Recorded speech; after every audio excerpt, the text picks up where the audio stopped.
Well, welcome everyone. Welcome to Office Hours with Michael Kitces. So for today's Office Hours, I want to talk about a topic that I'm hearing coming up a lot over the past couple of weeks as firms got into their end-of-year planning process and then employee review process, which is how to set proper bonus structures for employees in an advisory firm. And I'm talking here about the bonuses that get paid to, I'm not talking about the bonuses that get paid to advisors for managing client relationships. I'm talking about the bonuses that you set for the rest of your employees, the administrative and operations staff, the paraplanners and the associate planners who don't have business development or direct client relationship responsibilities, but also may want and need bonuses and incentives tied to their compensation. So a good case in point example of the situation came from a recent email I received from, we'll call him Adam, who asked, Michael, I'm mulling over a pay structure for my new paraplanner that I'm hiring through New Planner Recruiting and would appreciate some advice as this is my first full-time hire. I'm planning to start her out at a $60,000 base, but I'm concerned with how to set her bonus. I'm thinking of a percentage of revenue from every new client that comes on board after her hire. What do you think? Well, first of all, congratulations, Adam, on the new hire. Adding your first full-time staff member as an advisor is often the single hardest hire to make. It's rather traumatic to the business when you literally double your headcount from you to two, and often feels like a really big step back financially that you have to carve out, from your income to hire this full-time employee in the hopes that eventually you'll be able to grow beyond it. So again, congratulations to you on hitting a major milestone in the business to be able to hire. But ironically, this question of what's a proper bonus structure for a paraplanner or any other kind of administrative or operational employee is a common challenge for advisory firms, I find both large and small, with remarkably little data on what approach firms typically use to pay bonuses. But I do see a couple of fairly common structures, and so I just want to talk through them a little bit and kind of how to think about this in an advisory firm. So the first option for paying a bonus that I still see very commonly in advisory firms is to pay a percentage of all the new business that comes in after the hire. This was essentially Adam's plan. This, I think, really actually goes back to our roots as advisors who sold products, where when multiple advisors worked jointly on a client, they would carve up and split the commission. The old rule of thumb, even that I first learned in the industry about 20 years ago, was that you can basically split the process for getting a new client into 4 roles: the finder, the binder, the grinder, and the minder. So the finder was the person who went and found the prospect and brought them in. The binder was the one who actually bound them, made the sale, and converted the prospect to a client. The grinder was the one who did all the support work and analysis. And the minder was the one that was going to do the ongoing service and support work thereafter.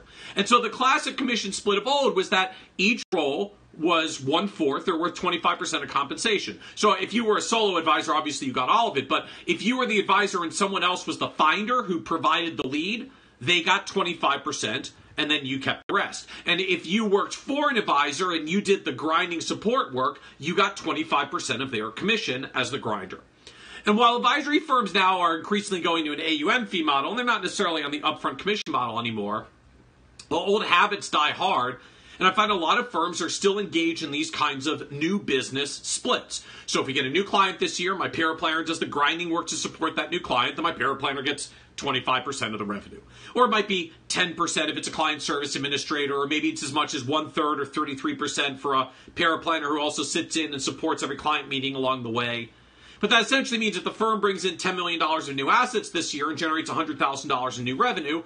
The client service administrator gets a $10,000 bonus. The paraplanner might get up to a $30,000 bonus.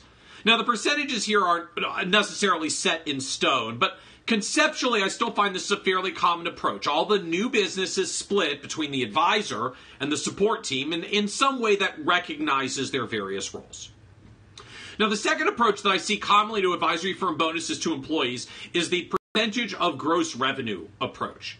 Now, this is a little different than the prior bonus because that's typically only paid on new revenue from new clients. So while the percentage of new revenue approach might pay something like 10% of all new revenue to a client service administrator or 25% to a paraplanner, the percentage of gross revenue approach typically pays a much smaller percentage. It might be 5% or 2% or 1% or less for a very large firm. but it's still meant to equalize. So if the firm brings in 10 million of new assets, but already has 50 million of existing assets generating, call it $500,000 of ongoing revenue as a 1% AUM fee, the bonus to the staff member isn't 10% of the 100,000 of new revenue, which would be 10 grand. It's 2% of the entire 500,000 of revenue, which is actually still the same $10,000 bonus. So it's not necessarily a different number. It's just instead of doing a bigger percent on the new business, it's a smaller percent on the entire revenue of the practice. And I find this approach to be increasingly common in advisory firms, more so than the percentage of new revenue, for a couple of reasons. The first is that it just recognizes, I think more properly, that as the industry shifts from commissions that get paid once up front to AUM with ongoing revenue, that it's important not just to reward getting clients and new clients, but retaining the existing ones too.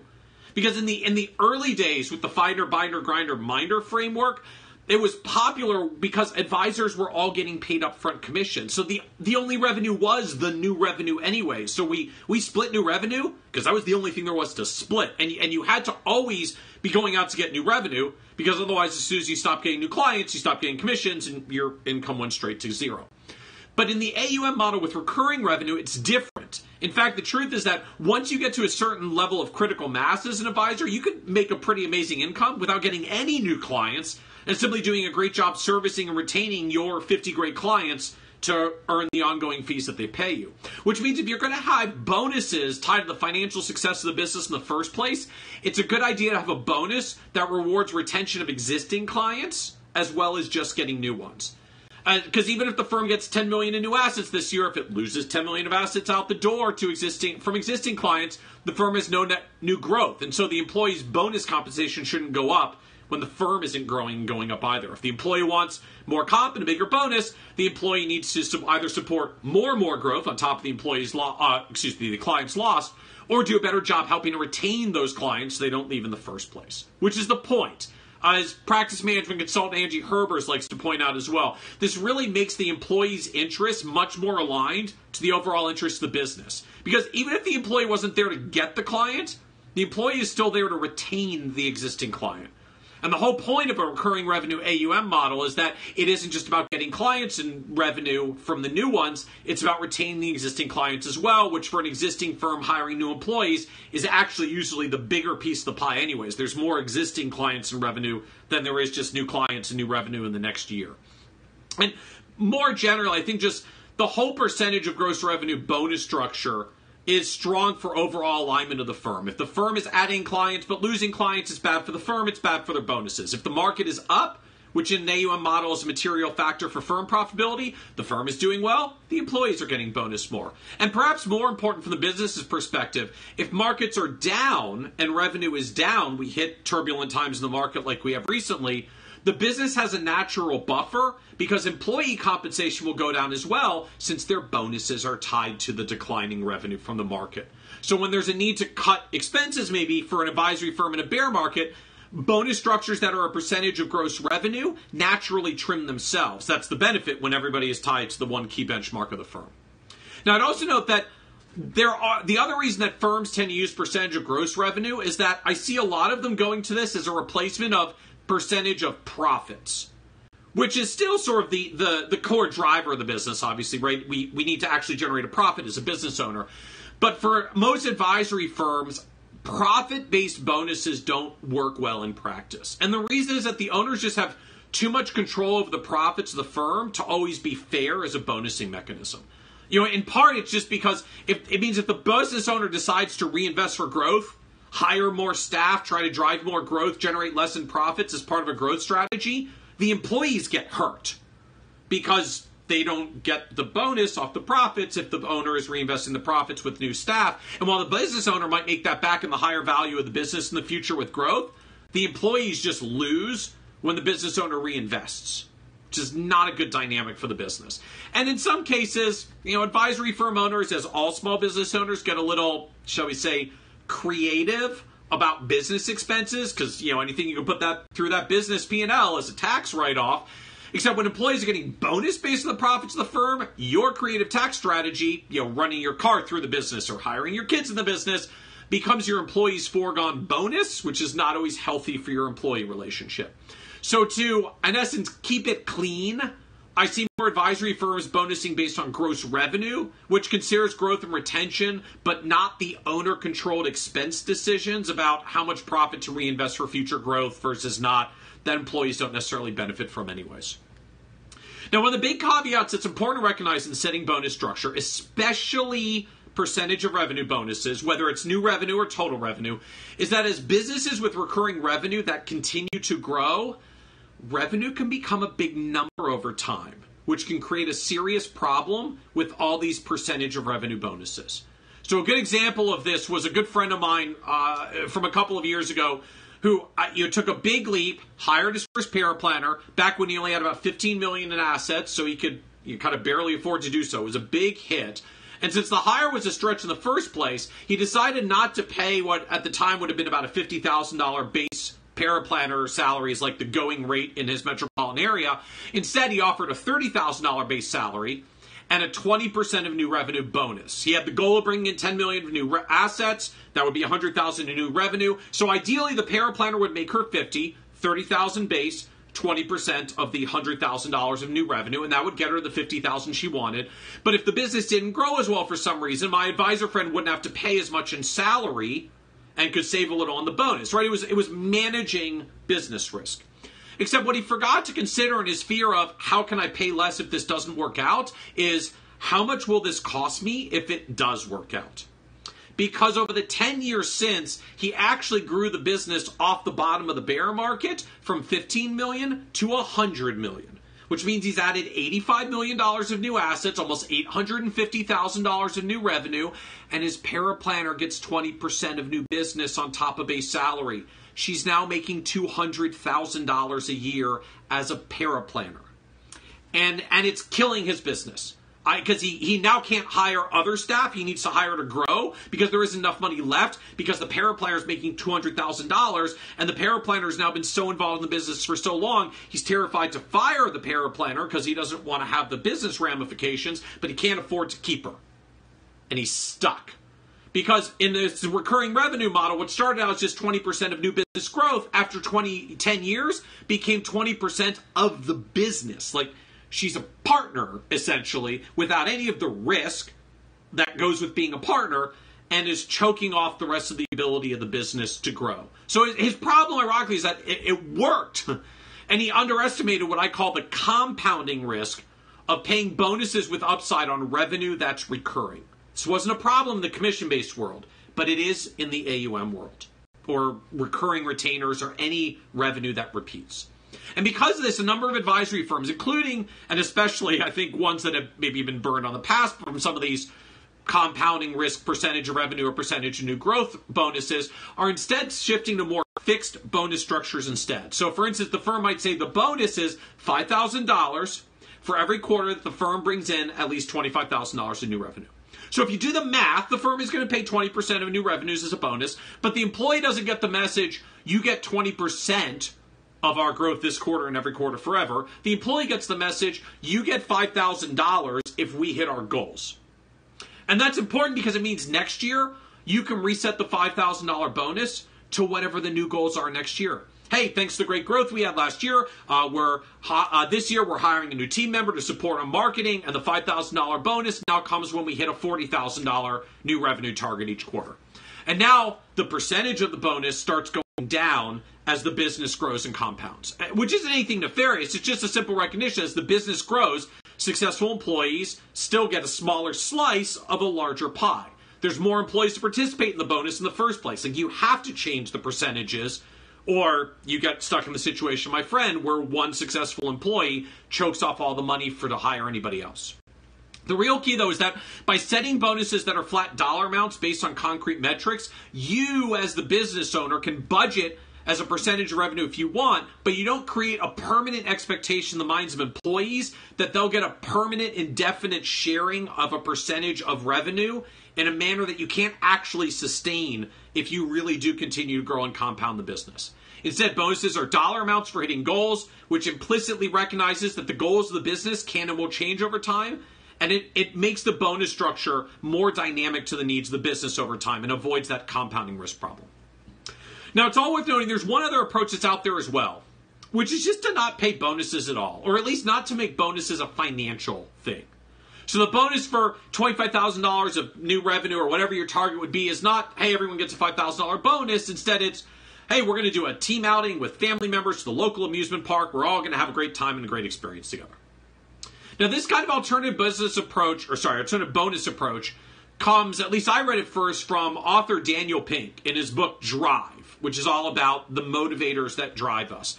And it recognizes that there are really two types of motivators that drive us. What's called intrinsic motivation, where we're self-motivated by just the good feelings of what we accomplish and do, and extrinsic motivation, where we're externally motivated by things like money or recognition. Financial bonuses, classic example of extrinsic motivation. And while extrinsic motivators can give us a helpful nudge, the problem is that we soon adjust them, and then we expect them, and then we can get to the point where not only are they not very motivating anymore, but if you take them away, it completely eliminates anybody's motivation to do the task at all, even if they previously enjoyed it. In essence, you turn an intrinsic motivator into an extrinsic one that's just about the money if you're not careful. And what Daniel Pink found in his research for the book is that, especially for tasks that require creativity and original thought, like how to handle complex planning situations in an advisory firm, intrinsic motivators work best. And if you use these types of if-then financial bonuses, if we get this goal, you get that financial bonus, can really undermine someone's intrinsic motivation in the long run and turn what would have just been a natural desire to do well into a money thing instead. And so the idea goes, just make sure that employees are actually paid enough in base salary that it addresses their core financial needs. Because obviously if they're under financial distress, they'll be pushing to make more money because they really need more money. But once there's a reasonable baseline of salary, big money bonuses that may seem motivating in the short term can actually undermine motivation in the long term. Which means if you're going to have any kind of bonus, you make it something experiential that everyone on the team can enjoy socially without actually making it about the money. And you can still celebrate achievements and success for the business, just without undermining intrinsic motivation in the process. The one other thing I note as we wrap up the discussion as well, just because I often see it in advisory firms, is that sometimes we as advisors and entrepreneurs and business owners sometimes forget that our motivations are very different than our employees. For many of us, we do want and need these financial motivators. We respond well to them. We like financial incentives. That's why we're crazy enough to go start a financial advisor business, because we're comfortable with that risk and we like the reward potential. But that's not true for a lot of employees. If they wanted a bunch of risk-based compensation, they could go find another job that works in commissions or sales or something else with a high risk, high reward potential. But instead, they're coming to the table as employees for us because that's not the path they're choosing. And I see a lot of advisors take what I think is sometimes an excessive focus on, sure, there's some risk in their bonus, but I want to give my employees the upside, when in truth, it's not actually what their employees were asking for, it's just what they would have wanted themselves. Just because it's a job that you as the advisor wouldn't take because it doesn't have the upside you want, doesn't prove it's a job your employee wouldn't take, because they may have different goals. That's why you choose to be an advisory firm business owner, and the employee chooses to be an employee. Your financial motivations are not necessarily your employees. Your risk tolerance is not necessarily your employees either. And you have to be really careful not to project what you would want into what you think they want. If what they want is actually a stable salary and a stable job they can depend on while you take the risks of the business owner. Now, obviously, there are some employees who may, in fact, really be interested in more upside potential. Great. But then give them a path to get there that's not the equivalent of like phantom equity revenue sharing while they ride the wave that you're surfing as the owner. Give them the opportunities for more responsibility to have a greater impact in the business and reward them for actually taking on more responsibility and succeeding with it. Because that rewards them for actually helping to create business value and doesn't just compound their bonuses over time for the sake of doing the same job while they ride the wave. It rewards them for creating value in the business that's good for everyone. So to get back to the original question that Adam asked, Adam, I know your inclination and temptation is to pay a percentage of new revenue because that's what motivates you, but I'd really encourage you to go another direction. If you're willing to set aside a bonus that's 20% of your growth this year, great. But then set your growth goals and set a flat dollar amount bonus, or you can tier it if you want. and make that the bonus. So that you don't create this untenable long-term compounding problem of paying a percentage of only new revenue that years from now may be a dangerously high percentage of all your revenue with growth. And recognize that it's much easier to get this right now than to set her up on a percentage of revenue schedule now and then try to change it later when she's seeing the upside. And by then it's a money thing, and it'll be much harder to change it because it'll feel like you're taking something away. Problematic bonus structures are much harder to fix later than they are to structure properly in the first place. Or alternatively, if you're actually paying what appears to be a very reasonable starting salary, $60,000 to a paraplayer in the first place, consider not making a financial bonus at all and instead tying the accomplishment of your quarterly annual business goals to something else that's maybe a little more fun and a little less financial. And if you want to, take the money you would have put aside as a bonus and put it instead in an emergency fund for your business to keep your paraplanner employed. You can even tell her you're building up business reserves to ensure she has a job. You may be shocked by how much she appreciates the job stability. And at worst, if it really does turn out that she wants upside, well then you have a few years to figure out how to give her upside. Not by trying to give her a compounding bonus to your business growth, but figuring out how to develop her into a full-scale service advisor who manages relationships, or a lead advisor who develops business, or maybe even someday your future partner, who then gets much more financial reward because she's actually your partner, sharing and building a bigger pie that the two of you create together.